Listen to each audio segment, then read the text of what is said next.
ಪುತ್ತೂರು ಗ್ರಾಮಾಂತರ ಪೊಲೀಸ್ ಠಾಣಾ ವ್ಯಾಪ್ತಿಯ ಬೆಟ್ಟಂಪಾಡಿ ಇರ್ದೆ ರೆಂಚ ಆರ್ಲಪದವ್ ಪರಿಸರದಲ್ಲಿ ಅಕ್ರಮವಾಗಿ ಮಾದಕ ವಸ್ತುವಾದ ಎಂಡಿಎಂಎ ಸೇವನೆ ಹಾಗೂ ಮಾರಾಟ ಮಾಡುತ್ತಿದ್ದ ಜಾಲವೊಂದನ್ನು ಪತ್ತೆ ಹಚ್ಚಿರುವ ಪೊಲೀಸರು 4 ಆರೋಪಿಗಳನ್ನು ಬಂಧಿಸಿದ್ದಾರೆ.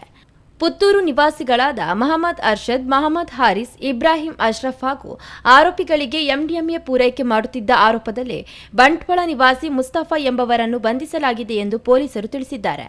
ಆರೋಪಿಗಳಿಂದ ಅಂದಾಜು ರೂಪಾಯಿ 50,000 ಮೌಲ್ಯದ 6.39 0.87 ಡ್ರಗ್ಸ್ ಮೊಬೈಲ್ ಫೋನ್ಗಳನ್ನು ಹಾಗೂ ಕೃತ್ಯಕ್ಕೆ ಬಳಸಿದ್ದಂತಹ ಅಂದಾಜು ರೂಪಾಯಿ 6 ಲಕ್ಷ ಮೌಲ್ಯದ 2 ಕಾರುಗಳು ಸೇರಿದಂತೆ ಸುಮಾರು 6.50 ಲಕ್ಷ ರೂಪಾಯಿ ಮೌಲ್ಯದ ಸೊತ್ತುಗಳನ್ನು ವಶಪಡಿಸಿಕೊಳ್ಳಲಾಗಿದೆ.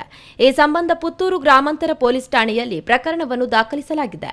ಪುತ್ತೂರು ಗ್ರಾಮಾಂತರ ಪೊಲೀಸ್ ಠಾಣೆಯ ಪೊಲೀಸ್ ಉಪನಿರೀಕ್ಷಕ ಗುಣಪಾಲ ಜೆ ನೇತೃತ್ವದಲ್ಲಿ ನಡೆದಂತಹ ಕಾರ್ಯಾಚರಣೆಯಲ್ಲಿ ಉಪನಿರೀಕ್ಷಕಿ ಸುಷ್ಮಾ ಭಂಡಾರಿ, ಸಿಬ್ಬಂದಿಯಾದ ಮುರುಗೇಶ ಪರಮೇಶ್ವರ್, ಸತೀಶ್, ಸುಬ್ರಹ್ಮಣ್ಯ, ಹರೀಶ್, ನಾಗೇಶ್, ಬವಿತ್ರೈ, ವಿನೋದ್, ನಾಗರಾಜ್, ಕಾರ್ತಿಕ್ ಹಾಗೂ ವಿಶೇಷ ತಂಡದ ಸಿಬ್ಬಂದಿ ಆದ್ರಾಮ್ ಮತ್ತು ಪ್ರಶಾಂತ್, ಎಂ ಪ್ರವೀಣ್ ರೈ, ಪ್ರಶಾಂತ್ ರೈ, ಹರ್ಷಿತ್, ಸಂಪತ್ ಮತ್ತು ಸೋಕೋ ತಂಡದವರು ಪಾಲ್ಗೊಂಡಿದ್ದರು.